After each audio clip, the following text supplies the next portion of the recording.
Hey!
भाविकाची आवडी देवा, भाविकाची आवडी देवा, करी सेवा निज प्रीती,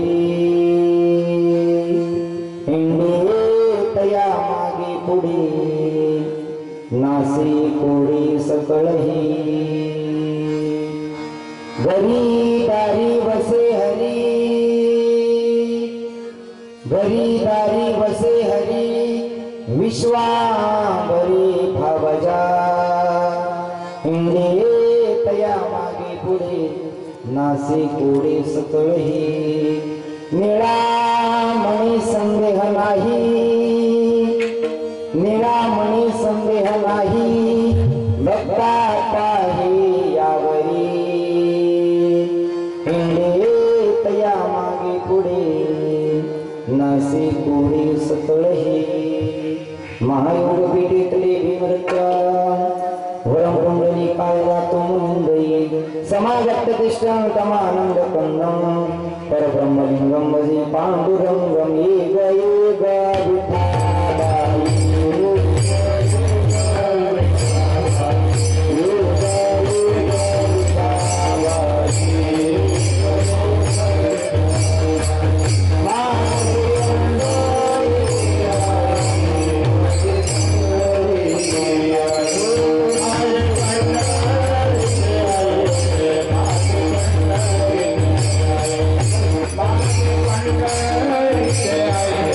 Bye.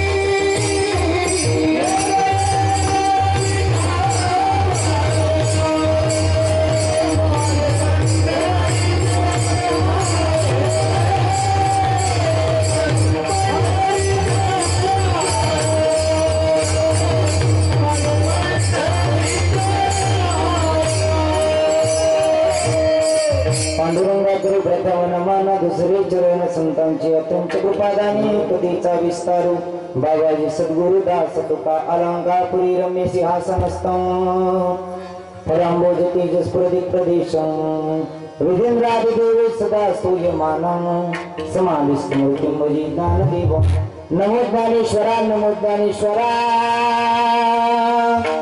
निवृत्ती उदारा सोपाना देवा मुक्ताबाई नमो त्रिभुवन पावन अद्वैत जननी देवाची जय जय श्री राधा रमण जय जय नवल किशोर जय गोपी चित्तचोर प्रभु जय जय मातन चोर 16व्या शतकात एक तारा चमकला जिजाऊच्या पोटी सिंह जन्मला गरविले स्वराज्य सुखावली प्रजा तर स्त्री माते समान असा होता माझा राजा थेंब थेंब रक्ताची आठवण येते आम्हाला कधीच विसरणार नाही राजे नमन तुम्हा करण्या शरण शरण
काही वट्टीच्या त्या वाटा मग धावाव्या सुभटा भाविकाची आवडी देवा करी सेवा निजवृत्ती इंगेत या मागे पुढे नासी कोडी सकळही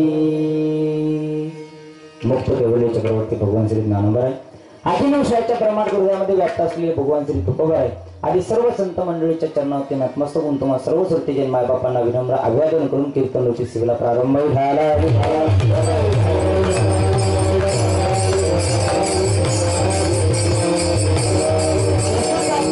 घेतलेला अभंग भगवंताचे महान भगवत भक्त पिंपळनेर निवासी श्री संत निळोबाराय यांचा 4 चरणाचा अत्यंत सोपा सगळ्याला कळेल सगळ्याला पटेल आणि सगळ्यांना पाठ राहील याचा अभंग जरी नाही पाठ राहिला तर अर्थ मात्र सगळ्यांना पाठ राहील माझे निळोबाराय म्हणतात भाविकाची आवडी देवा देवाला काय आवडतं तर भाविक आवडतात म्हणजे भक्त आवडतात देवाची आवड सांगत असताना निळोबाराय म्हणतात माझ्या देवाला माझ्या पांडुरंगाला काय आवडतं तर माझ्या पांडुरंगाला फक्त भक्त आवडतात भक्त आवडल्यामुळे निळोबाराय तो देव काय करतो तो हिंडीत या मागे पुढे नासी कोडी सकळही तो देव आम्हाला भक्त आवडत असल्यामुळे त्या देवाला तो देव काय करतो तया त्यांच्या पुढे मागे पुढे उभा राही सांभाळीत आली या अगाध निवाराया मागे पुढे उभा तो पांडुरंग परमात्मा असतो आणि आलेले त्यांचे संकट दूर करतो नासी कोडी सकळही जन्म मृत्यूचं जे कोडा आहे ते पांडुरंगाशिवाय दुसरं कोणी नाशणार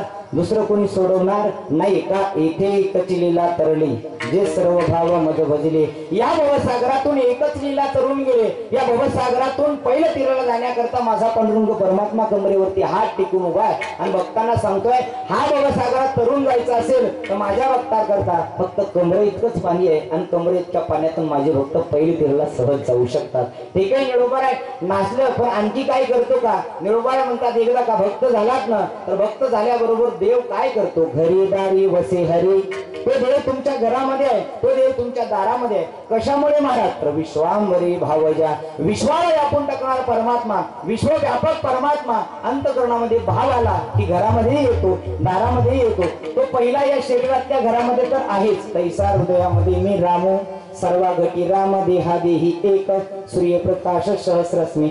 सगळ्यांच्या हृदयामध्ये म्हणजे या मंदिरामध्ये तो या घरात देव आहे. पण आहे याला प्रगट करायचं कसं आमच्या साधू संत महात्म्यांनी सांगितलं. निळोबाला म्हणतात एकदा का भक्त झाला तर ना सगळे काही संकट दूर करतो आणि संकट दूर केल्यानंतर काय करतो तर महाराज तुमच्या घरामध्ये पांडुरंग परमात्मा आणि दारामध्ये सुद्धा पांडुरंग परमात्मा.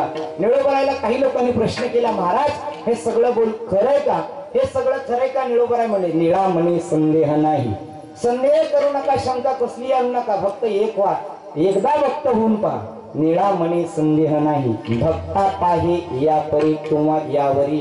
एकदा भक्त होऊन पहा. एकदा का भक्त झालात ना तो देव काय करेल हिंडीत या मागे पुढे नासी कोडी सकळ ही. असा अभंगाचा सरळ अर्थ तुमच्याकडे मांडला. अभंगाचा अर्थ हाच असेल असा माझा आग्रह नाही. जसे पक्षी आपापल्या क्षमतेनुसार आकाशामध्ये भरार घेत असतात ना तसं मी माझ्या बुद्धीच्या क्षमतेनुसार तोडका मोडका दोन शब्दामध्ये याचा अर्थ सांगण्याचा प्रयत्न केला. सर्वेला सुरुवात करण्यापूर्वी अल्पसा परिहार द्यायचा तो म्हणजे असा सर्वांना ज्ञात आहे तरी परंतु वक्त्याचं कर्तव्य असतं म्हणून मी माझं कर्तव्य पार पाडतोय. का चालत असलेला भव्य आणि दिव्य अखंड हरिनाम सप्ताह आणि त्यामध्ये ग्रंथराज ज्ञानेश्वरी पारायण गाथा भजन आणि त्याचबरोबर कलियुगामध्ये अत्यंत पुनीत करणारी अशी श्रीमद भागवत कथा ज्ञान यज्ञ सोहळा आणि कीर्तन रूपी महोत्सव या सर्व वाहकपणे चालणाऱ्या अखंड हरिनाम सप्ताहातील आजची ही 5वी कीर्तन रूपी सेवा माझी नाही. ठीक आहे माझी नाही पण माझ्याकडे आली. माझी नाही पण माझ्याकडे आली. जरी रिकामी जागा भरा असलं आणि सध्या आमची जशी भाऊची ना आमची भेट जशी झाली तशी रिकाम्या जागाच भरा चालली.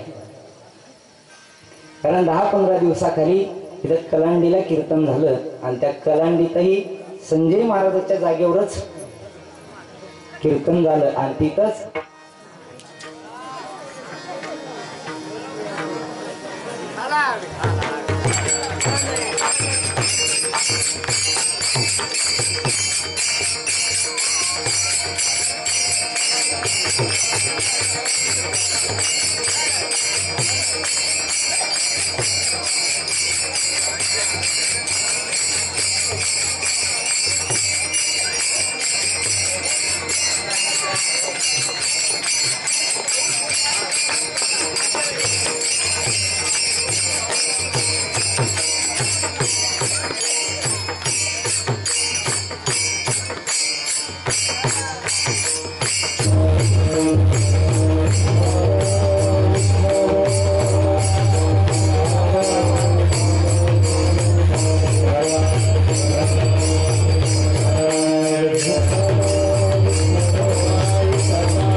काय सांगत होतो मी रिकाम्या जागा भरा. रिकाम्या जागा भरण्याकरता 15 दिवसाखाली त्यावेळेस ताजपूर मधल्या कोणाचीच ओळख नव्हती आणि संजय महाराजांच्या जागेवरती सेवा करण्याचं भाग्य मिळालं.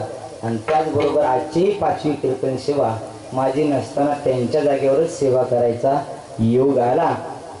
जवळपास 10-15 दिवसाखाली ताबांचं आमचं बोलणं झालं. आजची माझी तारीख बुलढाणा जिल्ह्यात चिखली नावाचं गाव आहे आणि त्या चिखलीमध्ये आजचं कीर्तन होतं.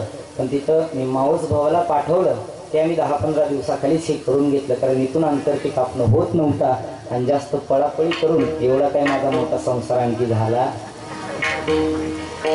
आबा म्हणले मग कशाला तेवढ्या लांब जाता इथंच सेवा करा. म्हणून आबाईच्या विनंतीला तुमच्या समस्त गावकरी मंडळीच्या विनंतीला मान देऊन आजची ही 5व्या दिवसाची कीर्तन पुष्प माझ्याकडे आले. समस्त गावकरी मंडळ ताजपूरकर असतील बाहेर गावून परिसरातून सगळी काही आलेली आमचे कलांडीचे आबाई आले राजूभाऊ महाराज हे सर्व काही मंडळी मस्तक हे पायावरी या वारकरी संतांच्या तुम्हा सर्वांना कोटी कोटी धन्यवाद. आणि उर्वरित 1 तासामध्ये भगवंताचं चिंतन करण्याचा प्रयत्न करू.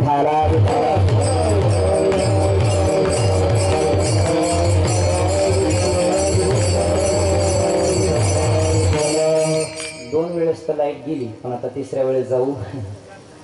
जात नाही ना. नाही कर का बा काय हे माझा पाय गुणच आहे. मी एकदा मुंबईला चिंबूरमध्ये कीर्तनाला गेलो. चिंबूरमध्ये मुंबईला कीर्तनाला गेलो. कीर्तनाला गेल्यानंतर तिथल्या कार्यकर्ते मंडळीला सांगितलं, म्हणलं महाराज कार्यकर्ते मंडळी इथं जनरेटरची व्यवस्था आहे का? ते म्हणले महाराज ही मुंबई आहे, खेडेगाव नाही. मुंबई आहे खेडेगाव नाही. त्यांना म्हणलं मुंबई असो की काय असतो, लाईट जाणार म्हणजे जाणार. ते म्हणले महाराज आमच्या इथं लाईट जातच नाही. मी म्हणलं तसं तुमच्या इथं जात नाही म्हणल्यावर चांगले. रामकृष्ण हरी सुरू झालं. रामकृष्ण हरी सुरू झालं, अभंग घेतला की लाईट गेली. अभंग घेतल्याबरोबर लाईट गेली. भाऊ 4-2 कार्यकर्ते पळत आले माझ्याकडं आणि म्हणले महाराज तुम्हाला कळतं गडे. म्हणलं लाईटच दुसरं नाही. कारण पाय गुणात ते गुण असतो. विचारा विचारा सर्वांच्या सहकार्य चालत असलेला भव्य दिव्य स्वरूपाचा सप्ताह म्हणलं होतं का नाही. लाईट आली का? विचारा विचारा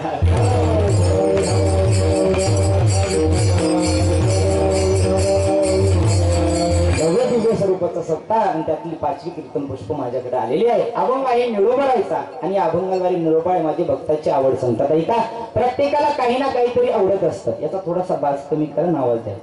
काही ना काहीतरी आवडत असतं, काही ना काहीतरी आवडत असतं. या विश्वातल्या प्रत्येक जीवाकडे पाहिलं तर प्रत्येक जीवाची आवड मात्र वेगळी. ऐका, प्रत्येक जीवाला काहीतरी गोष्ट आवडत असतं. कुत्रा असो, मांजर असो, प्राणी असो, हत्ती असो, माणूस असो, प्रत्येकाला काही ना काहीतरी गोष्ट आवडत असते. असा एकही जीव नाही की त्याला ती एखादी गोष्ट आवडत नाही. कुत्रा असला तरी त्याचं काही ठराविक पदार्थ आहे. मांजर असली तरी तिला सुद्धा काहीतरी आवडतं. काय आवडतं मांजरला?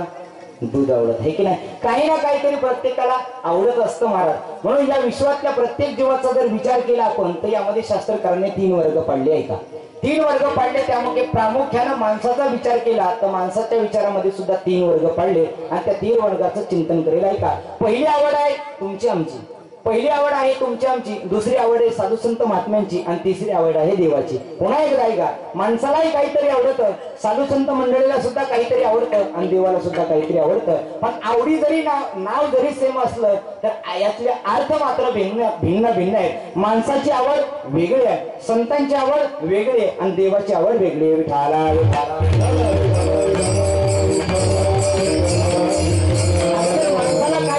का? प्रत्येक जीवाला काही ना काहीतरी आवडत.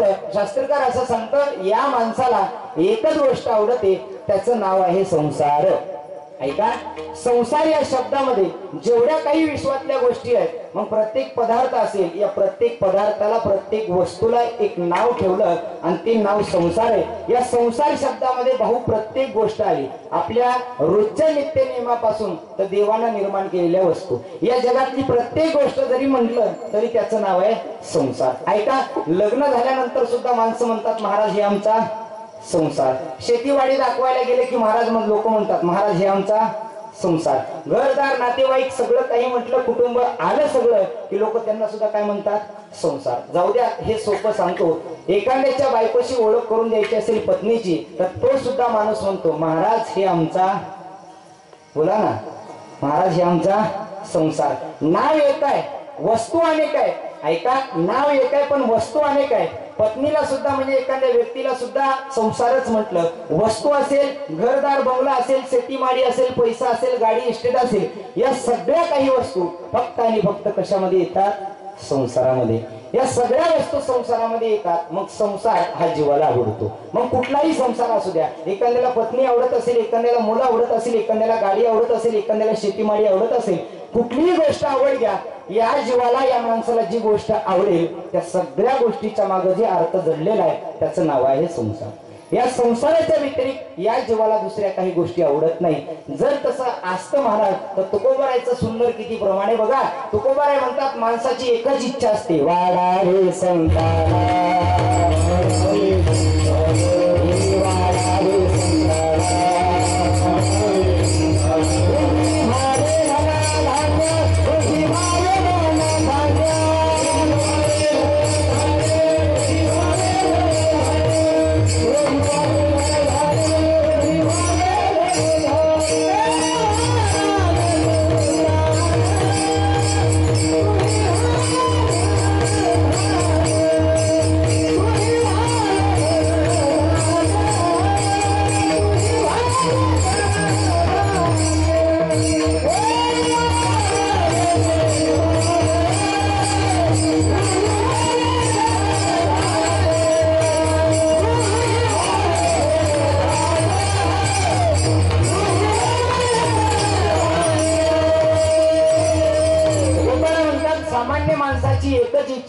काय इच्छा असते तर वाढावे संतान, ग्रही व्हावे धनधान्य. आमचं लग्न झालं पाहिजे, लग्न झाल्यानंतर मुलं झाली पाहिजे, मुलं झाल्यानंतर धनधान्य संपत्ती आली पाहिजे. ही सामान्य माणसाची आवड आहे. संसारातली आवड ल्यावे खावे बरी असावी सदैव, हेची करी हाव संसारिक.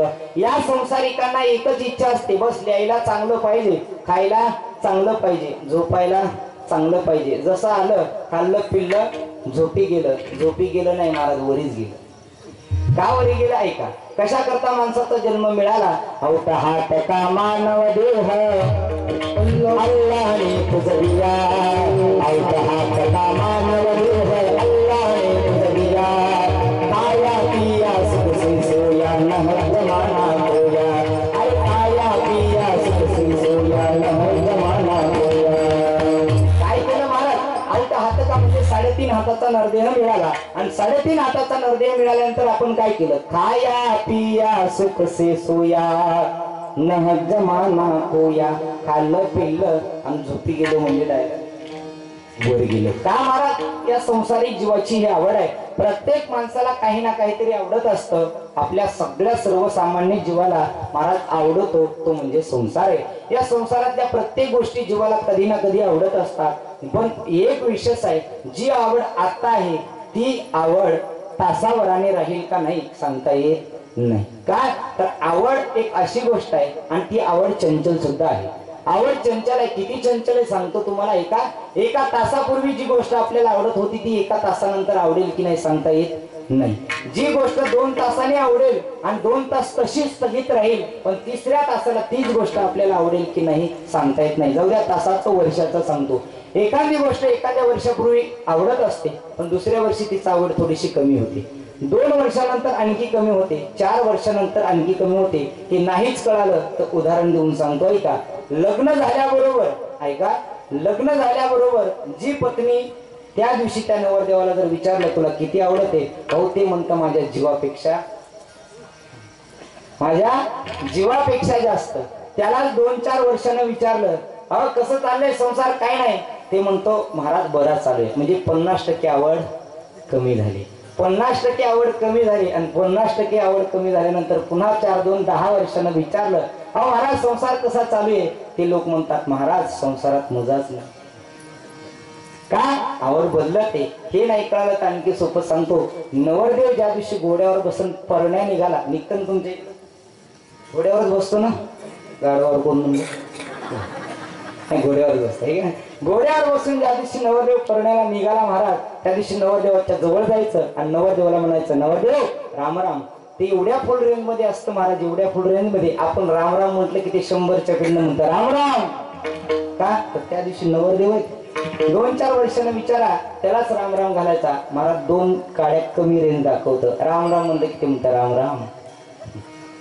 आणि पुन्हा 8 वर्षानं 10 वर्षानं राम राम घातला की ते म्हणतं महाराज आहे का एखादा सोपता, आहे का एखादी कथा, चला दिंडीला वारीला. का तर महाराज ही आवड बदलत राहते. संसारिकाची आवड बदलत राहते महाराज. संसारिकांना ह्या सगळ्या गोष्टी संसारातल्या आवडतात. ऐका, संसारातल्या सगळ्या गोष्टी आवडतात म्हणण्यापेक्षा हे कुटुंब सगळे आवडतात. आम्ही परवाही बोलून गेलो बघा. या कुटुंबातले नातेवाईक आपल्याला सगळे आपले वाटतात. तुकडोजी महाराज म्हणले नाही ना, तू घे घे घे हरिनाम घे माया सारी सोडून घे, तू घे घे घे हरिनाम घे माया सारी सोडून घे, संसारा पायी या संसारा पायी या संसारा पायी या संसारा पायी. हे सगळी माया आहे. आपल्याला वाटतं तू मनसी बायका पोर तुझ्या नादची चोर, तू मनसी बायका पोर ती तुझ्या नादची चोर, मेल्यावरती खापर पडतील तुझ्याच डोक्यावर, या संसारा पायी या संसारा पायी या संसारा पायी या संसारा पायी. फक्त हे म्हणतात तू मनसी बायका तुझ्या मागची चोर. बर चोर जर नसली आपल्या मागची, मेल्यानंतर आपल्या हातात दागिना असू द्या, अंगठी असू द्या, गळ्यात दागिना असू द्या, कोण काढून घेतं? गावातले लोक. कोण घेतो बोला ना, कोण घेतं भाऊ? आपल्याच घरचे, आपलीच मुलं, आपलीच पत्नी, आपले हे सगळे महाराज. तू मनसी बायका पोर ती तुझ्या मागची चोर, मेल्यावरती खापर फोडतील तुझ्याच डोक्यावर. या संसारा पायी, या संसारा पायी तुझे गे हरिनाम घे, माया सारी सोडून दे. या संसारा पायी, या संसारा पायी, या संसारा पायी, या संसारा पायी. बस तुकडोजी महाराज म्हणतात या संसारातलं काहीच सोबत येणार नाही. बरं आलं का कुणाच्या सोबत? तुका म्हणे ज्याची संपदा एवढी सांगा ती कवडी गेली नाही. किती मोठी संपदा असू द्या, किती मोठी इष्ट असू द्या महाराज, या संसारातल्या गोष्टी आतापर्यंत कोणी नेल्याही नाही आणि पुढे सुद्धा कोणी नेणार नाही. बरं ऐका, राजा रावणा इतका तर संसार कोणाचा मोठा नव्हता. किती होता त्याचा संसार महाराज? शिक्रापूरच्या जवळ भाऊ माझी भागवत कथा होती, ऋषी भाऊ आम्ही सोबत होतो. शिक्रापूरच्या जवळ रात्रीची 9 ते 11 8 ते 11 भागवत कथा होती. भागवत कथा ज्यांनी ठेवली होती तो 900 एकरचा मालक होता. किती एकरचा? 900 एकरचा मालक होता. एक लगट त्याची 900 एकर पुण्याला जमीन होती बरं का, शिक्रापूरच्या जवळ 900 एकरचा मालक. आता पुणे म्हणजे महाराज गुंठा मंत्री सगळे लोक, गुंठा मंत्री पुण्यातच श्रीमंती आहे की नाही. आपण सगळे भरपूर माणसं पुण्याला सगळे आहेत महाराज. आबांनी सांगितलं जवळपास म्हणजे आमच्या गावातली 70% लोक पुण्यालाच आहेत, श्रीमंत आहेत महाराज तुम्ही सगळे. पण चला, त्या शिक्रापूरच्या जवळ कथा होती महाराज. 7 दिवस कथा पूर्ण झाली पण त्या माणसानं काय टाळी कधी कीर्तनात कथेत वाजवलीच नाही. का वाजवली नाही? तो कथेमध्ये तरी यायचा आबा, बसायचा भाऊ, आणि भाऊ बसून ते टाळी वाजवा म्हटलं तरी त्यांनी 7 दिवसात टाळी कधी वाजवली नाही. 7व्या दिवशी कथा समारोप करताना माझ्या लक्षात आलं की हे किती एकरचा मालक आहे? 900 एकरचा. 10-5 एकरची माणसं आपल्या कीर्तनात आली तर टाळी वाजवतात का? नाही वाजवत. का 900 एकरचा मालक म्हणल्यानंतर कसा टाळी वाजवणार? सहज मी रावणाची संपत्ती सांगितली महाराज. आणि रावणाची संपत्ती सांगत असताना 7 घरे जेथे शुद्ध कांचनाची देते आणि काश्या आणि तांब्याची हिर किती. 7 कोटी घरं कशाची होती? निसती सोन्याची, गोल्डन सोन्याची, 24 कॅरेट. 7 कोटी घरं होती आणि काश्या आणि तांब्याची गणना आहे. बरं जाऊ द्या, त्याच्या पत्न्या किती होत्या? बायका त्याला 80,000 होत्या. किती? 80,000. एक जण कीर्तनातच उठला म्हणे महाराज असं काही कसं सांगता, 80,000 कुठं बायका असतात का? आणि जर 80,000 त्याला बायका असेल तर त्याच्या लक्षात कशा राहत होत्या? त्याच्या लक्षात कशा राहत होत्या? आता मी 12 गावचं पाणी पिले भाऊ, दिसायला लहान दिसतो. ते म्हणलं महाराज त्याच्या लक्षात कशा राहत होत्या? मी म्हणलं त्याच्या तू एक डोकं कुठं लावतो? त्याला किती डोके होते?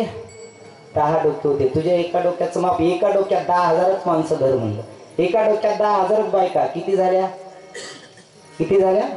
1,00,000 झाल्या. 20,000 कमी. पण तेवढ्यावरती नाही महाराज, त्याचे पोरं किती होते? त्याला मुलं 1,00,000 पोरं होते. 1,00,000.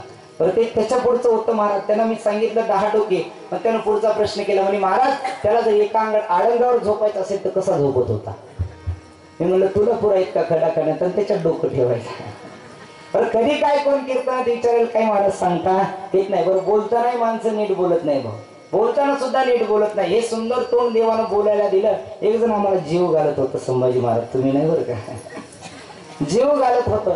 आणि जीव घालत असताना महाराज त्या चपात्या छोट्या छोट्या आता शिटीमध्ये निघाल्या. ती चपाती पोळी संपली. पोळी जशी संपली आवाज त्या घरच्याने आवाज दिला म्हणे आण लवकर पोळी, आण लवकर पोळी. महाराजाच्या ताटात पोळी नाही, यांना कधी मिळत नसतं. वाढ लवकर. सहज बोलून गेलं महाराज. सहज बोलले काळी तुझं करायचं आहे ते सहज बोलणे ही तो उपदेश. कधी काय माणसं म्हणतील सांगता येत नाही महाराज. रावणाची संपत्ती मी 900 एकरचं सांगतोय का. रावणाची संपत्ती होती महाराज 80,000 बायका, 1,00,000 पोरं आणि नातू 1,25,000. 1,25,000 नातू. आता ह्या सगळ्याची बेरीज किती झाली? तुम्ही सांगा म्हणा, तुम्हाला दिलं कीर्तन. 3,05,000 बरोबर. 3,05,000. 1,00,000 पोरं, 1,25,000 नातून, 80,000 बायका, 3,05,000. मी त्या 900 एकरच्या मालकाला सांगितलं आहे का म्हणलं राजा रावणाच्या घरी 900 एकर निस्ती हगंदरी होती. 900 तर बाहेर जाण्याकरता लागणार नसेल का 3,05,000 माणसं होते त्याच्या घरात. ते राक्षसाने हे तर सोडून द्या, नुसती घरातली माणसं 3,05,000. त्याने जे टाळ्या वाजवायला सुरुवात केली, म्हणजे महाराज आता इथून पुढे कुणाचंही कीर्तन असू द्या टाळी वाजवणार. विठाला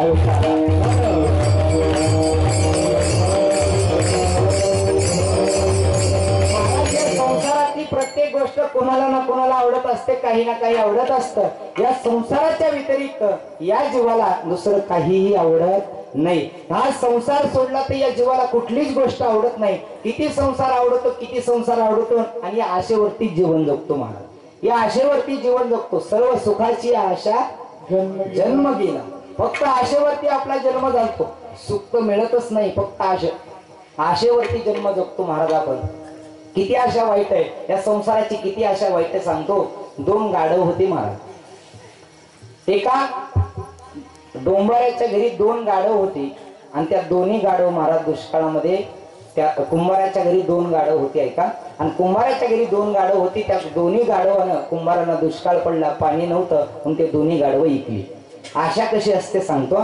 दोन्ही गाढव विकली भाऊ त्यानं. एक विकलं धोब्याला आणि एक विकलं डोंबाऱ्याला. एक विकलं धोब्याला आणि एक विकलं डोंबाऱ्याला. दोन्ही गाढव त्याने विकल्यानंतर महाराज बरेच दिवस निघून गेले. आता दोघांनाही काम होतं. धोब्याच्या गाढवाला काम होतं, सकाळी एकदा कपडे आणायचे आणि संध्याकाळी कपडे नेऊन ठेवायचे, आणि दिवसभर सरायचं. काम कमी आणि सरायला जास्त. कुणाच्या गाढवाला? धोब्याच्या. असं बोलत चाललं म्हणजे मला कळेल की तुमच्या लक्षात येईल नसता, मातीला आल्यासारखं असं बसू नका. विठाला विठाला.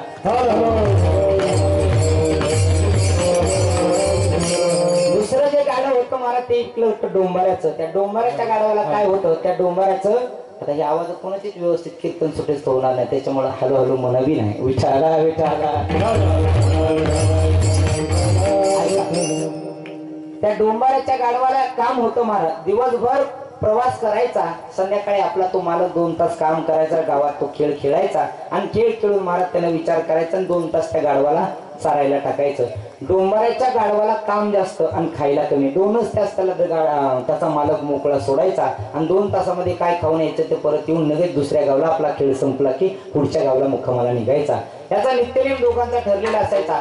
धोब्याच्या गाढवाचा आणि डोंबाऱ्याच्या गाढवाची बऱ्याच दिवसानं भेट झाली आहे का. बऱ्याच दिवसाला भेट झाली, आणि भेट झाल्यानंतर महाराज एक दिवशी तो धोब्याचं गाढव होता ना, तो धोब्याचे गाढव आणि डोंबाऱ्याच्या गाढवाची भेट झाल्याबरोबर पाहिलं दोघांना आनंद वाटला, आणि आनंद वाटून एकमेकाची चर्चा करायला लागली. तू कसा आहे, बरं आहे का. चर्चा झाली त्यांची, पण जे धोब्याचं गाढव होतं ना ते गाढव जरा सुटलं होतं, कारण त्याला खायला जास्त आणि काम कमी होतं. जे डोंबाऱ्याचं होतं ना ते डोंबाऱ्याचं माझ्यासारखं झालं होतं. रात्रंदिवस रोज एक.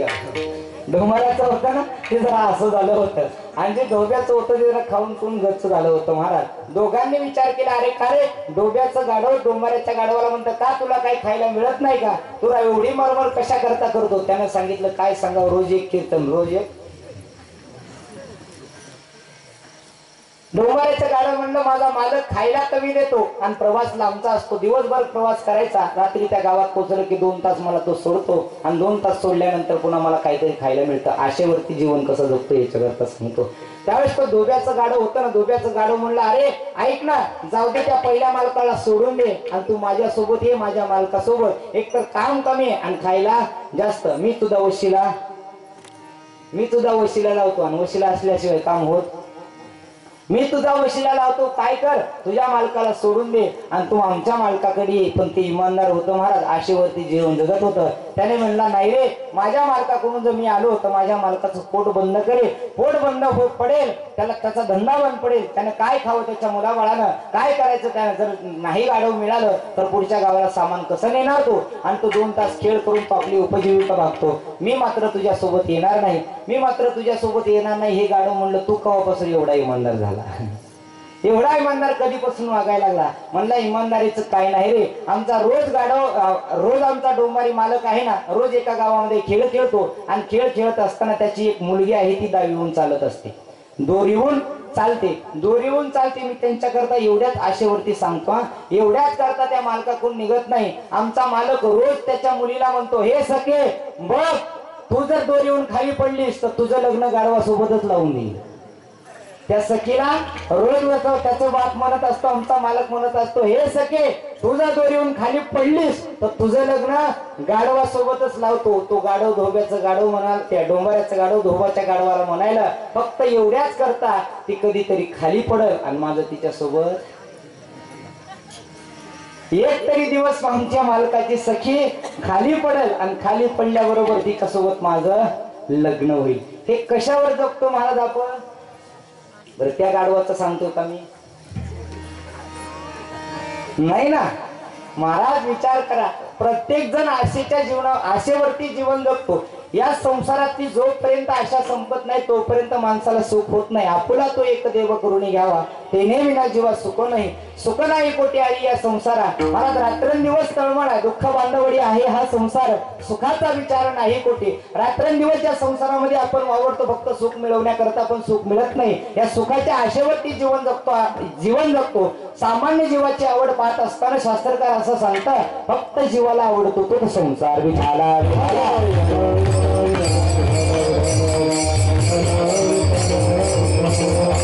जीवाला आवडतो तो संसार. ऐका, एक नंबरची आवड जीवाची सांगितली, 2 नंबरची आवड महत्वाची आणि 3 नंबरच्या आवडीकडे मला जायचंय म्हणून थोडस लवकर चालतो. ऐका, एक माणसाला म्हणजे जीवाला काही ना काही आवडतं, त्या माणसाला आवडीचं उत्तर आहे महाराज संसार. संसारातल्या सगळ्या काही गोष्टी आल्या या संसार शब्दामध्ये. 3 शब्दामध्ये प्रत्येकानं व्यापून टाकलेला हा त्रिभुवन जरी म्हटलं तरी हरकणार नाही. हे दुसरी आवड आहे मला साधू संत महात्म्यांची. ऐका, दुसरी आवड आहे साधू संत महात्म्यांनी. संतांना काय आवडतं यामध्ये शास्त्रकारांनी 2 प्रकार सांगितले. एक तर संतांना देव आवडतो, नाही तर संतांना संत आवडतात. विठाला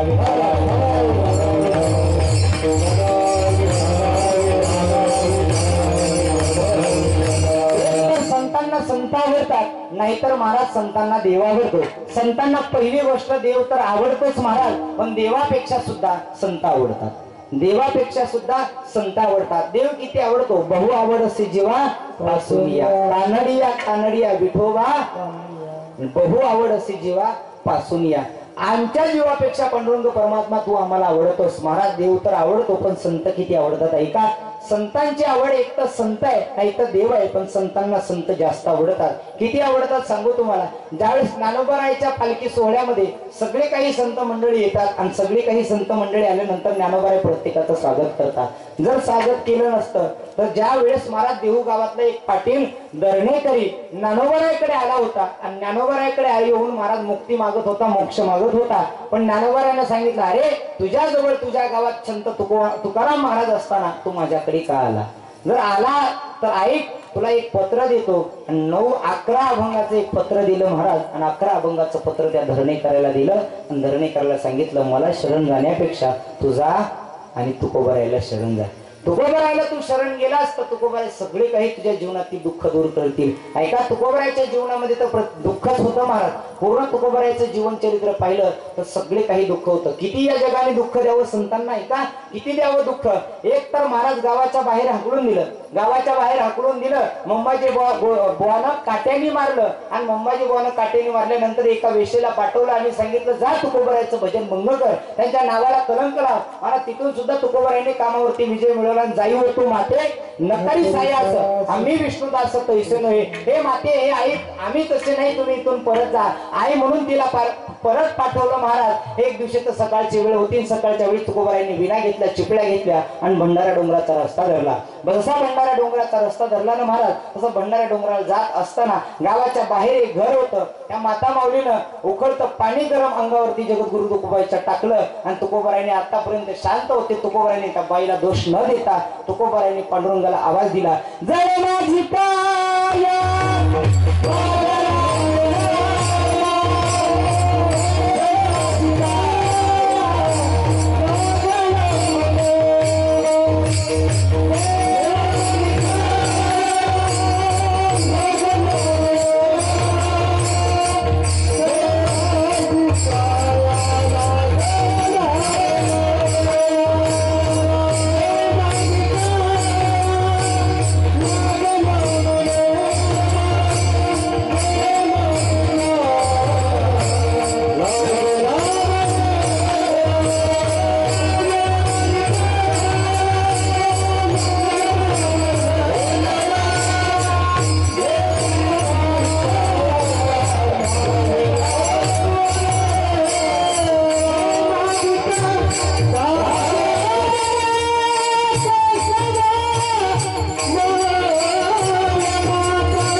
अंगावरती गरम पाणी टाकलं.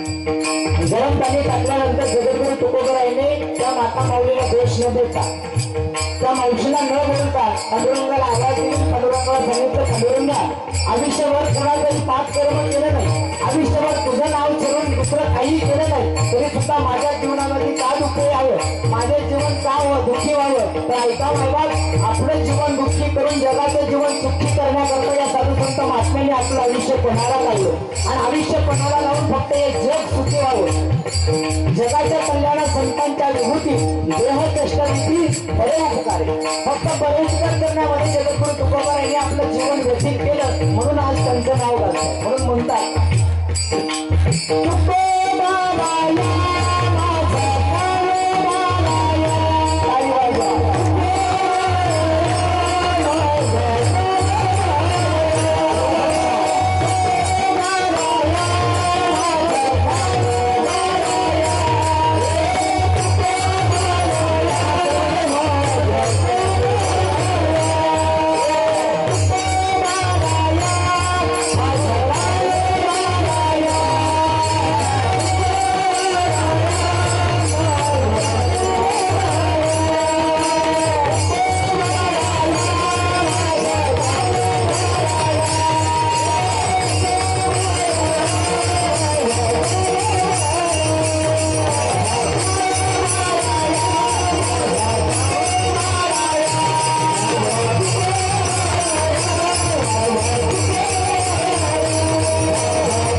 तुकोबारायांचं जीवन चरित्र पाहिलं तर उभ्या आयुष्यामध्ये त्यांनी फक्त दुःख सहन केलं.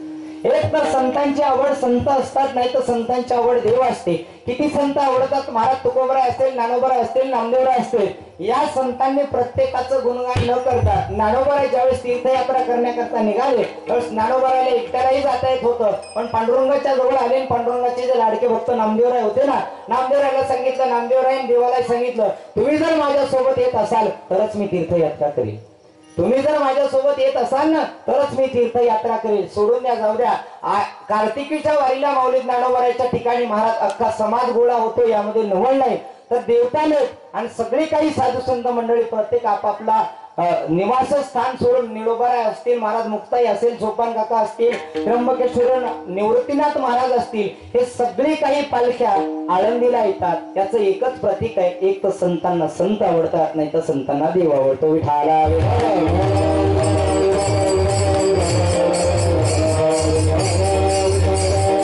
पहिले जीवाची आवड, जीवाला आवडतो तो संसार. 2 नंबर संतांना आवडतो तो महाराज, संतांना एक तर देव आवडतो, नाही तर संतांना संत आवडतात. ऐका, 3 नंबरचं महत्वाचं सांगायचं मला. एक, देवाची आवड सांगत असताना शास्त्र असं सांगतं महाराज, देवाला आवडतं काय, तर देवाला आवडतात संत, देवाला आवडतात भक्त, देवाला आवडतात त्याचे नाव घेणारे, आणि नाव घेणारे असतील, भक्त असतील, संत असतील, देवाला एवढे आवडतात, एवढे आवडतात, वैकुंठ सोडवणी संत सदनी राहिला कशा करतात, देवाला आवडतात फक्त महाराज संत. देवाला संत आवडतात. आवडे देवासी तो ऐका प्रकार, नामाचा उच्चार रात्रंदिवस. रात्रंदिवस नामचिंतन करणारा माणूस माणूस न म्हणता तो भक्त होतो. वैष्णव तो जया अवघे देवावरी माया. वैष्णव त्याला म्हणतात, भक्तही त्याला म्हणतात की आपण सर्वस्व भावाने महाराज तो देवाला शरण जातो. देवाला शरण गेल्या की महाराज भक्त होतो. आणि तेच निळोबाराय म्हणतात, माझ्या देवाला काय आवडतं तर ऐका, माझ्या देवाला फक्त भक्त आवडतात.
मुळात माझ्या देवाला काय आवडतात का? देवाला एकतर भक्त आवडतात, नाही तर संत आवडतात. आणि भक्त संत काही वेगळे नाही. माझ्या देवाला काय आवडतं तर भाविकाचे आवडी देवा.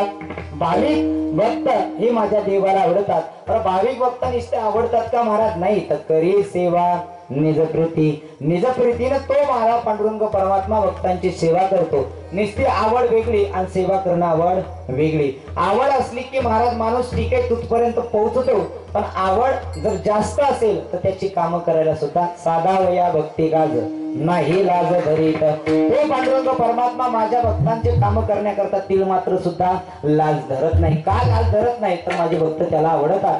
माझे भक्त जेथे गाते गाणे नारदा मी उभा तेथे. मी जिथं कुठं असेल नाहम वसामी वैकुंठम. मी वैकुंठात नाहीये. मी कुठं आहे?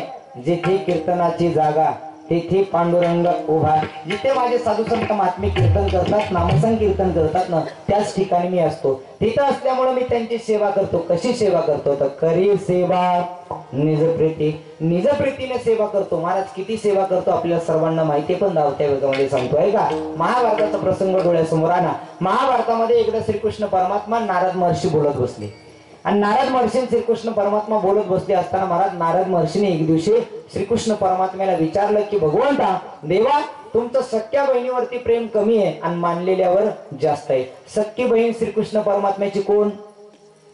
द्रौपदी. आणि मानलेली बहीण कोण? हे उलट झालं म्हणा. म्हणजे तुम्ही जागे आहेत का नाही बघितलं. विचारा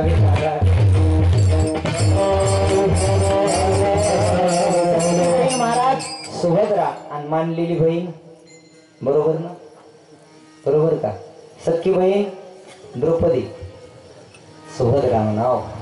सख्खी बहीण सुभद्रा आणि मानलेली बहीण होती महाराज द्रौपदी. पण ऐका, नारद महर्षीने प्रश्न केला, देवा तुमचं प्रेम सख्या बहिणीवर जास्त न करता तुम्ही मानलेल्या बहिणीवरती जास्त का करता? म्हणजे द्रौपदीवरती का करता? नारद महर्षीने प्रश्न केला. नारद महर्षीने देवाने सांगितलं, तुम्हाला बघायचंय का? तर चला. बघायचं असेल तर माझ्यासोबत चला. सकाळची वेळ होती. सकाळच्या वेळी सुभद्रा माता महाराज स्नान संध्याविधी केली, देवाची पूजा करत होती. देवाची पूजा करत होती सुभद्रा माता. देवाची पूजा करत असताना श्रीकृष्ण परमात्मा दारात आले. आणि दारात आल्यानंतर ताईला आवाज दिला, म्हणजे सुभद्रा मला भूक लागली आहे, काहीतरी खायला आहे का? मला भूक लागली आहे, काहीतरी खायला आहे का? त्यावेळेस तिने सांगितलं, दादा थोडा वेळ थांब, माझी पूजा संपली की मी तुला खायला करून देते. फक्त थोडा वेळ थांब. कृष्णाने सांगितलं, नाही मला भूक लागली, आत्ताच खायला पाहिजे. देवाला सुभद्रा माता म्हणते, टेबलावरती फळ ठेवलेले आहे, जा ते फळ खा. महाराज श्रीकृष्ण परमात्मा नारद महर्षी त्या फळाच्या टेबलाच्या जवळ आले. जसे फळाच्या टेबलाच्या जवळ आले, फळ हातामध्ये घेतलं, कापणार त्या चाकूने. त्यावेळेस महाराज बोट थोडस कापलं, बोटाला इजा झाली. बोट कापलं, बोटाला इजा झाली. बोटाला इजा झाल्यानंतर महाराज श्रीकृष्ण परमात्म्याने नारद महर्षीने द्रौपदीला आवाज दिला, हे द्रौपदी बघ, श्रीकृष्णाचं बोट कापलं. नारद महर्षी म्हणतात, कृष्णाचं बोट कापलं, लवकर काहीतरी बांधण्याकरता. सुभद्रा आली. सुभद्रा येऊन पाहिलं तर बोटातून रक्त गळत होतं. बोटातून रक्त गळत असताना सुभद्रा त्याला श्रीकृष्णाला बोलायला लागली, दादा अरे थांब म्हणलं होतं ना तुला, तर काही वेळ सुद्धा थांबणं होत नाही. मी करून दिला असतं, मी कापून दिला असता. आता बोटाला इजा झाली, काय करायचं? नारद महर्षी म्हणले, पुन्हा सांगा काहीतरी कपडा घेऊन या. कपडा आणण्याकरता आत गेली. सगळे राजवाडा पाहिला, पण तिला काही कपडा मिळाला नाही. महाराज कपडा काही मिळाला नाही. कृष्ण परमात्म्याने 1 तास वाट पाहिली. नारद महर्षीने 1 तास वाट पाहिली. आणि कृष्ण नारद महर्षीला सांगितलं, देवानं की आता इथून चला. महाराज निघाले. द्रौपदी मातेच्या महलात आले. द्रौपदी मातेच्या महलात आले. बाहेरूनच नारद महर्षीने आवाज दिला, द्रौपदी माता, कन्हैया तुम्हाला भेटण्याकरता आलाय, कृष्ण तुम्हाला भेटण्याकरता आलाय, बाहेर या. द्रौपदी माता बाहेर आली. जशी बाहेर आली महाराज, तसं द्रौपदीने पाहिलं तर श्रीकृष्णाच्या बोटातून रक्त निघतंय. कृष्णाला विचारणार तेवढ्यामध्ये नारद महर्षी म्हणले, बघा काहीतरी बोटाला इजा झाली आहे, रक्त गळतंय, काहीतरी कपडा बांधण्याकरता आणा. द्रौपदी जवळ आली. जवळ आल्याबरोबर आपला पदर डोक्यावरचा काढला आणि एका सेकंदामध्ये पदर फाडला आणि श्रीकृष्णाच्या बोटाला बांधला. ऐका, एका सेकंदामध्ये काढला आणि श्रीकृष्णाच्या बोटाला बांधला. नारद महर्षी जवळ होते. नारद महर्षीने सांगितलं, द्रौपदी माता तुम्हाला धर्मशास्त्र माहिती नाही का? पतिव्रत स्त्रीने जर पदर फाडला तर पतीच्या आयुष्यातले 42 दिवस कमी होतात. तुम्हाला धर्मशास्त्र माहिती नाही का? तुमच्या पतीच्या जीवनाला धोका आहे हे असून सुद्धा तुम्ही पदर का फाडलात? मला पदर का फाडलात म्हणल्यानंतर द्रौपदीचं उत्तर मला तुम्हाला सांगायचं आहे. द्रौपदी मातेने सांगितलं, ज्या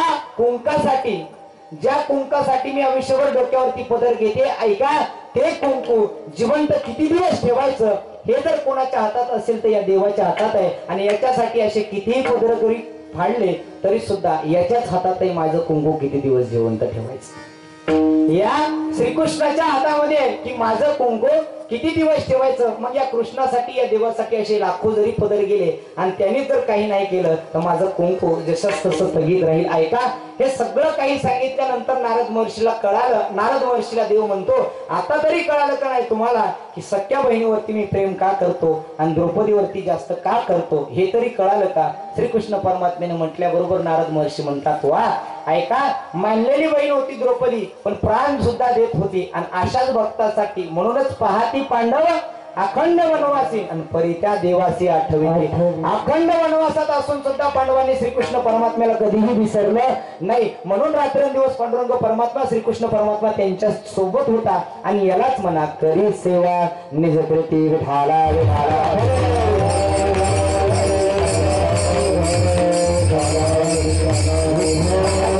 काही नाही, देवाचं आपण दिवसातून 2 वेळा जरी नाव घेतलं ना तरी सुद्धा आपण भक्त होऊ शकतो. दिवसातून 2 वेळा जरी देवाचं नाव घेतलं तरी भक्त होऊ शकतो. ज्ञानोबरांनी ते किती सोपं सांगितलं. देवाची द्वारी वा क्षणभरी तेने मुक्तिचारी साधिल्या. एक क्षण जरी देवाच्या दारात उभा टाकला तरी सुद्धा भक्ती होती. महाराज 2 वेळा जरी देवाचं नाव घेतलं तर सुद्धा भक्त होता येतं. कसं होता येतं, एकदा नारद महर्षी वैकुंठामध्ये गेले आहेत. नारद महर्षी वैकुंठामध्ये गेले. वैकुंठामध्ये गेल्यानंतर भगवंताचं दर्शन घेतलं. दर्शन घेऊन तिथून परत निघणार त्यावेळेस त्यांची दृष्टी पडली एका वहीवरती. एक रजिस्टर होतं, वही होतं आणि त्या वहीवरती रजिस्टरवरती एक हेडिंग नाव लिहिलेलं होतं भक्तांची यादी. भक्तांची यादी बघा, 2 वेळेस सुद्धा नाव घेतल्यानंतर भक्त कसा होता येते याच्याकरता सांगतो.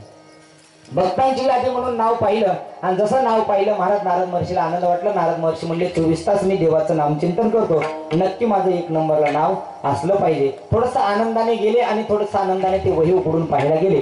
जसं पहिलं पेजेस उघडलं, पहिलं पान उघडलं, महाराज पहिल्या यादीवरती नाव त्यांचं नव्हतं तर एका कोणाचं तरी पाटलाचं नाव होतं. पाटलाचं नाव पाहिलं देवाला, तर नारद महर्षीला वाटलं जाऊ द्या माझ्यापेक्षा एखादा कोणी असेल भक्त. दुसरं पान काढलं, दुसऱ्या पेजेसवरही नाव नाही. तिसरं काढलं, बघता बघता पूर्ण वही काढली आणि शेवटच्या पानावरती नारद महर्षीचं नाव निघालं. शेवटच्या पानावरती नारद महर्षीचं नाव निघाल्याबरोबर नारद महर्षी थोडेसे रागावले आणि रागवून देवाला बोलायला लागले. म्हणे काय देवा, कलियुग आता जिकडे तिकडे वशिला लागतोय, पैसे ज्याचे जास्त असतील त्याला टक्केवारी त्याला जास्त आहे. मग इथं सुद्धा तुम्ही असंच केलं का? एवढा पाटील भक्ती करतो का? मी 24 तास तुमचं नामचिंतन घेणारा नारद महर्षी, माझं नाव मात्र शेवटच्या पानावर लिहिलंय आणि त्या पाटलाचं नाव 1 नंबरला लिहिलंय. नारद देवाला सांगितलं, नारद महर्षी ऐका, तुमच्यापेक्षा तो नक्कीच नाव घेत असेल. नारद महर्षीला आनंद वाटला. नारद महर्षी म्हटले चला. नारद महर्षी म्हणले त्या पाटलाचं गाव सांगा, मी तिथं जाऊन बघतो किती भक्ती करतो. किती भक्ती करतो म्हटल्यानंतर नारद महर्षी आले त्या गावात. त्या गावाचं नाव देवानं सांगितलं. गावात आले. ब्रह्म मुहूर्तावरती नारद महर्षी गावात येऊन बसले. त्या पाटलाच्या घराच्या जवळ बसले. सकाळी 6 वाजता तो पाटील होता, संसारिक होता. उठला आणि उठल्याबरोबर महाराज आंघोळ स्नान संध्याविधी केली. दुकानात आला आणि त्याचं किराणा दुकान होतं. दुकान उघडलं त्यानं आणि एकदा देवाची पूजा केली. देवाचं एकदा नाव घेतलं. ऐका, एकदा देवाचं नाव घेतलं. दिवसभर पुन्हा त्याने त्याचा धंदा व्यवसाय सुरू ठेवला, दुकानदारी सुरू ठेवली आणि सायंकाळी दिवा लागायच्या वेळेला 6 वाजता एकदा देवाची पूजा केली, देवाला अगरबत्ती लावली, देवाचं नाव घेतलं. 2च वेळा देवाचं नाव घेतलं. नारद महर्षीला एवढा राग आला. रागाच्या भरात नारद महर्षी वैकुंठात पोहोचले. देवाला भांडायला लागले. ज्याचं प्रेम जास्त आहे, जे भक्त आहेत ना महाराज, ते देवाला भांडू शकतात. संत जनाबाईंनी देवाला भांडल्या सुद्धा आणि शिव्या सुद्धा, त्यांचा अधिकार होता महाराज तेवढा. नारद महर्षी देवाला बोलायला लागले. नारद महर्षी म्हणायला लागले, का हो देवा, तुम्ही म्हणलात तो पाटील भक्ती करतो, एवढी भक्ती करतो, मी पाहिलं तर त्या पाटलानं फक्त तुमचं नाव 2च वेळा घेतलं होतं. 2च वेळा घेतलं आणि तुम्ही तर मोठेपणानं त्याचं नाव 1 नंबरला लिहिलंय. त्यावेळेस मात्र नारद महर्षीला देव म्हणतात, काय का थांबा थोडस, तुमचं 1 नंबरला नाव लिहितो पण छोटीशी परीक्षा बघतो. जर परीक्षेमध्ये पास झाला तर 1 नंबरला नाव तुमचं लिहिल्या जाईल. नारद महर्षीने सांगितलं, सांगा काय परीक्षा. नारद महर्षीच्या हातावरती एक तळ हातावर बसली एवढी छोटीशी तेलाची वाटी दिली. ऐका, एक तेलाची भरलेली वाटी दिली आणि तेलाची भरलेली वाटी देऊन नारद महर्षीला सांगितले की ऐका, या गावाला जो पाटील आहे ना त्या गावात जा आणि त्या गावाला फक्त 1 प्रदक्षिणा करा. 1 प्रदक्षिणा तुम्ही पूर्ण केली की तुमचं नाव 1 नंबरला लिहितो. 1 नंबरला तुमचं नाव लिहिल्याकरता परीक्षा आहे. फक्त 1च प्रदक्षिणा करा. पण प्रदक्षिणा करत असताना 8 एवढीच आहे, याच्यातलं 1 थेंब सुद्धा तेल खाली पडता कामा नये. एक थेंब सुद्धा खाली पडता कामा नाही. महाराज नारद महर्षीने सांगितलं ठीक आहे चला. नारद महर्षी प्रदक्षिणा करण्याकरता निघाले. 11:15 वाजले होते म्हणून नारद महर्षीने लवकर प्रदक्षिणा केली आणि पुढे वैकुंठामध्ये परत आले. जवळ प्रदक्षिणा करून वैकुंठामध्ये परत आले. वैकुंठामध्ये परत येऊन नारद महर्षींनी देवाला सांगितलं ही घ्या देवा वाटी. एक थेंब सुद्धा तेलाचा कमी खाली पडू दिला नाही. अशी प्रदक्षिणा पूर्ण केली. प्रदक्षिणा पूर्ण केली म्हणल्यानंतर नारद महर्षी म्हणायला लागले लिहा आता माझं 1 नंबरला लाव. लिहितो म्हणले देव पण एकच सांगा ही वाटी घेऊन तेलाची प्रदक्षिणा करत असताना माझं नाव किती वेळा घेतलं. माझं नाव किती वेळा घेतलं. नारद महर्षीने सांगितलं देवा खरंच सांगू का. नारद महर्षी म्हणले सत्ययुग सुरू आहे. कलियुगात असता तर खोटं बोललं असता पण आता सत्ययुग सुरू आहे. खरं सांगा खरंच विचारतोय. नारद महर्षीने सांगितलं देवा खरंच सांगतोय का की तेल एक थेंब खाली सांडू नये याच्या नादामध्ये आणि प्रदक्षिणा करण्याच्या विचारामध्ये मी तुमचं नावच विसरून गेलो. मी तुमचं नावच घ्यायचं विसरून गेलो. नारद महर्षीला भगवान परमात्मा म्हणतात ऐका नारद महर्षी एक छोटीशी तेलाची वाटी आणि त्याला एक प्रदक्षिणा करायला तुम्हाला गावाला सांगितली तर तुम्ही माझं नाव विसरून गेलात. त्या पाटलाच्या डोक्यावरती त्याचा संसाराचं ओझ आहे. त्याच्या कुटुंबाचं ओझ आहे. तो सगळा काही उद्योग करून गेली. 50 वर्ष झालं नित्य नेमानं माझी सेवा करतो आणि दिवसातून 2 वेळा नाव घेतो. आता मला सांगा तुमचं नाव 1 नंबरला लिहायचं का त्या पाटलाचं 1 नंबरला लिहायचं. नारद महर्षीने मान खाली घातली आणि मान खाली घालून सांगितलं जेणे कोणी नित्य नेमानं नाव घेतलं लक्ष्मी वल्लभ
तो प्राणी दुर्लभ लक्ष्मी वल्लभ तयार जवळी. देवानं सांगितलं नित्य नेमानं त्या पाटलाने गेली 50 वर्ष झालं मला कधीच न विसरता 2 वेळा नाव घेतलं म्हणून त्याचं नाव 1 नंबरला आहे. संसारिक लोक आहे आपण सर्वजण मायबाप आहे का. संसार करत असताना सुद्धा पांडुरंगाची प्राप्ती करून घेता येते. नाही दिवसातून 2 वेळा झालं तर कमीत कमी 1 वेळा तरी देवाचं नाव घ्या. हेही नाही झालं तर फक्त देवाला हात जोडा आणि देवाला सांगा सर्व दिवसातली कामं संपली आणि दिवसातली काम करून जेवणही झालं. पडल्या पाठवरती बाजूवरती जर झोप लागत नसेल तर देवाला हात जोडा. देवाला सांगा देवा तुझ्या आशीर्वादाने दिवस सुखाचा गेला. तुझ्या आशीर्वादाने दिवस सुखाचा गेला. फक्त रात्र सुखाची जावले आणि सकाळी उठल्याबरोबर एकदा देवाला हात जोडा आणि देवाला सांगा देवा रात्र तुझ्या आशीर्वादाने सुखाची गेली तर दिवस सुखाचा जाऊ दे. हे 2 वाक्य सरी देवा करता दिलेलं महाराज आपण भक्त होऊ शकतो. चला भक्त होण्याकरता जास्त काही लागत नाही. भक्त झाल्याबरोबर महाराज तो पांडुरंग परमात्मा काय करतो तर हिंडी थया मागे पुढे नासे कोडे सकळही. तो पांडुरंग परमात्मा आपल्या मागं पुढे उभा राहतो आणि आलेले जेवढे काही संकट आहेत जेवढे काही दुःख आहेत ना ते सगळे दुःख दूर करतो. किती दुःख आहे प्रत्येकाच्या जीवनामध्ये दुःख आहे. आणि मी तर नेहमी सांगत असतो महाराज या जगातल्या लोकांपेक्षा आपली माणसं आपल्याला जास्त दुःख देतात. या जगातल्या लोकांपेक्षा आपली माणसं आपल्याला जास्त दुःख देतात. मी नेहमी उदाहरण सांगत असतो. एकदा गाढव आणि कुत्र्याची शर्यत लागली. गाढव आणि कुत्र्याची शर्यत लागली. गाढव आणि कुत्र्याच्या शर्यतीत असं ठरलं की 2 गाव पलीकडे गेल्यानंतर एक राजसिंहासन आहे. त्या राजसिंहासनावर जो कोणी जाऊन बसेल ना त्या राजसिंहासनाचा अधिकारी असेल आणि त्या राजसिंहासनाचा अधिकारी असेल म्हणून शर्यत महाराज दोघांची ठरली. कुत्राही त्याच्या परीनं पळायला लागला, गाढवही त्याच्या परीनं पळायला लागला. ऐका खूप सुंदर आहे. गाढवही त्याच्या परीनं पळायला लागला, कुत्राही त्याच्या परीनं पळायला लागला. कुत्रा जसा पहिल्या गावात आला महाराज तसा त्या गावातल्या 4 कुत्र्यांनी ह्या कुत्र्याला अडवलं. त्या कुत्र्यांनी अडवलं आणि त्याने विचार करत होते हे आपल्या गावचं नाही. याला कधी पाहिलं कुणाला? कुत्र्याचं सांगते. त्या कुत्र्याला कधी पाहिलं नाही. कुठून आलं माहिती नाही. महाराज त्या कुत्र्याला त्याला परत पाठवू लागले पण ते कुत्र हुशार होतं आणि हुशार असल्यामुळे त्यानं मार्ग बदलला. दुसऱ्या गावात गेला, दुसऱ्या गावातही तोच प्रकार घडला. दुसऱ्या गावातून पुढे गेला, पुढे गेल्यानंतर जंगलात जाऊन पोहोचला. जिथं राजसिंहासन होतं तिथं राजसिंहासनाच्या जवळ आला. ऐका, राजसिंहासनाच्या जवळ आला आणि राजसिंहासनाच्या जवळ आल्यानंतर पाहिलं तर आपल्या अगोदर गाढव तिथं जाऊन बसलो होतं. आपल्या अगोदर गाढव तिथं जाऊन बसलं होतं. गाढवाला पाहिल्याबरोबर कुत्र रडायला लागलं. माझा दृष्टांत संपला. ऐका, कुत्र रडायला लागलं आणि रडणाऱ्या कुत्र्याच्या डोळ्यातलं पाणी पाहिलं गाढवानं. गाढव खाली उतरला राजसिंहासनावरती आणि राजसिंहासनावर उतरून कुत्र्याला बोलायला लागलं म्हणे, का रे मी राजा झालो म्हणून रडतोस का? मला राजपद मिळालं, मला 2 गावचं राज्य मिळालं म्हणून तू रडत असतील तर मला हे राजपद नकोय. महाराज पूर्वीच्या गाढवांना कळत होतं कुत्र्याच्या डोळ्यात आलेलं पाणी, पण कलियुगातल्या माणसाला कळत नाही माणसाच्या डोळ्यात आली पाणी. माणूस त्याला म्हणतात कधीतरी कोणाच्या कामाला पडतो. किसी के काम जो आई उसे इंसान कहते हैं, पराया दर्द अपनाए उसे इंसान कहते हैं, किसी के काम जो आई उसे इंसान कहते हैं. कधीतरी कोणाच्या कामाला पडलं ना महाराज त्याला माणूस म्हणतात, नाही तर माणूस बनण्यासारखं आपल्यामध्ये काही नाहीये. तो गाढव कुत्र्याला बोलायला लागला, तू जर मी राजा झालो म्हणून रडत असतील तर मला हे राजपद नको आहे. त्या कुत्र्याचं उत्तर ऐका. तो कुत्र म्हणलं, दादा तुम्ही राजा झालात म्हणून नाही रडत, तुम्हाला 2 गावचं राजपद मिळालं म्हणून सुद्धा नाही रडत. रडतं एवढ्या करताच इथपर्यंत येण्याकरता माझ्याच माणसाने मला अडवलं म्हणून जास्त रडायला येत आहे. माझ्याच माणसाने मला अडवलं म्हणून जास्त रडायला येत आहे. महाराज या जगातल्या लोकांपेक्षा आपली माणसं आपल्याला जास्त दुःख देतात. निरोबराय म्हणतात, एकदा का देव झालात, देव भक्त झालात ना तर तो पांडुरंग परमात्मा काय करील तर हिंडे तया मागे पुढे नासी कोडे सकळही. ठीक आहे महाराज, आमचे सगळे काही जन्म मृत्यूचे कोडे तो पांडुरंग परमात्मा सोडेल, पण आणखी काय करेल का तो देव? त्राभंग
तिसऱ्या चरणात बोलतात, एकदा का तुम्ही भक्त झालात, भक्त झाल्यानंतर ती तुमची कामं करतो. कुठं राहून करतो तर घरी दारी वसे हरी विश्वांबरी भावजा. एकदा का भाव अंतकरणात आला की तो पांडुरंग परमात्मा यायला वेळ लागत नाही. देव येतो महाराज, फक्त त्या देवाला बोलवावं लागतं. तो देव आला की येतो महाराज. गवळणीचा आपण विषय दुपारी पाहिला. प्रत्येक गवळणीला असं वाटत होतं की कृष्ण आमच्या घरी यावा, म्हणून खोड्या सांगण्याच्या निमित्तानं का होईना यशोदेकडे जायच्या गाराणे घेऊन. गाराणे घेऊन जाऊन एकच त्यांची इच्छा असायची की आमच्या घरी तो यायचा. म्हणून म्हणतात ना, सोनी हे गोकुळ नगरिया, सोनी हे गोकुळ नगरिया, ओ राजा राजा सावरिया, सोनी हे गोकुळ नगरिया, सोनी हे गोकुळ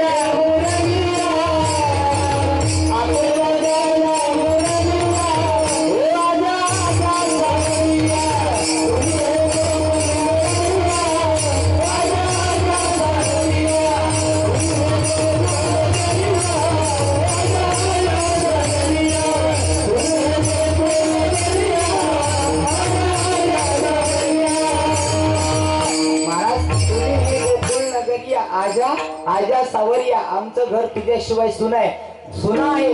तू आलास तरच आम्हाला करमत महाराज. म्हणून म्हणतात काली कमली वाला मीरा यार हो, मेरे मन का मोहन तू दिलदार है. काली कमली वाला मेरा यार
है, काली कमली वाला मेरा यार है.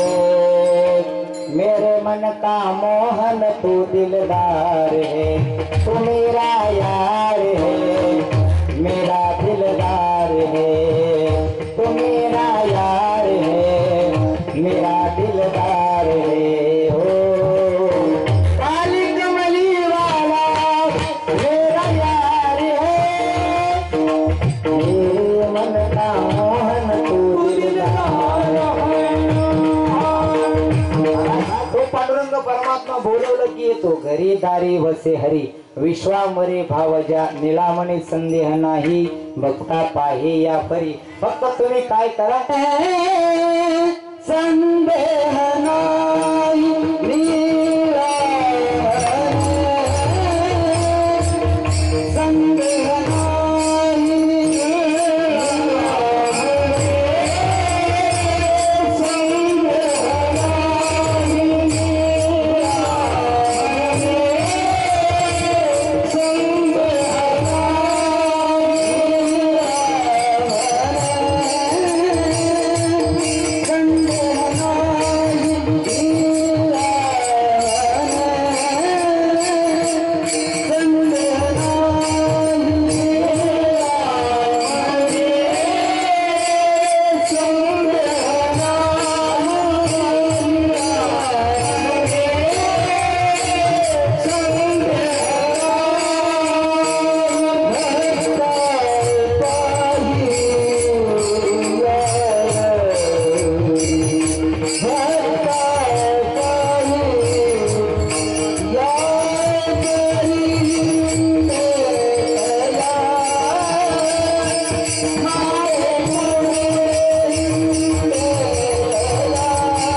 शेवटच्या चरणामध्ये नळोबारा म्हणतात, एकदा का भक्त झाला निरामणी संदेह नाही, भक्ता पाही यावरी भक्त होऊन पहा. भक्त पाहिल्याबरोबर तो पांडुरंग परमात्मा काय करेल, तिंडीत या मागे पुढे नासी कोडी सकळ हित तुमच्या मागे पुढे उभा राहील. पण कधी तो पांडुरंग परमात्मा अगोदर त्याचे भक्त झाल्याशिवाय कोणालाही काही देत नाही महाराज. एकदा का नाव त्याचं घेतलं ना महाराज, तो पांडुरंग परमात्मा नक्की आपलासा होईल. बस झालेली कीर्तन रूपी सेवा पांडुरंग परमात्म्याच्या चरणावरती फक्त 5 मिनिटं आहे का, 5 मिनिटानंतर पूर्णविराम देणार आहे. त्याच्याकरता 5 मिनिटं शिल्लक ठेवल्या, 5 मिनिटांमध्ये पूर्णविराम देणार आहे का. आतापर्यंत कीर्तन लक्षात असेल नसेल नका राहू द्या, पण महत्वाच्या 4 गोष्टी नेहमी लक्षात ठेवा. ज्या धर्मामध्ये आपण जन्माला आलो त्या धर्माचा कधीतरी स्वाभिमान बाळगायला शिका. ज्या पवित्र अशा भारत देशामध्ये आपल्याला जन्म मिळाला त्या जन्म देशाचं सुद्धा कधीतरी स्वाभिमानानं नाव सांगा की आम्ही भारत देशात आहोत, भारत देशामध्ये राहणार आहेत. ऐका महाराज, या भारत देशामध्ये एवढे हिंदू असताना सुद्धा 125 करोड हिंदू असताना सुद्धा प्रत्येक वेळेस आपल्याला फक्त एवढंच म्हणावं लागतंय, बनाए देव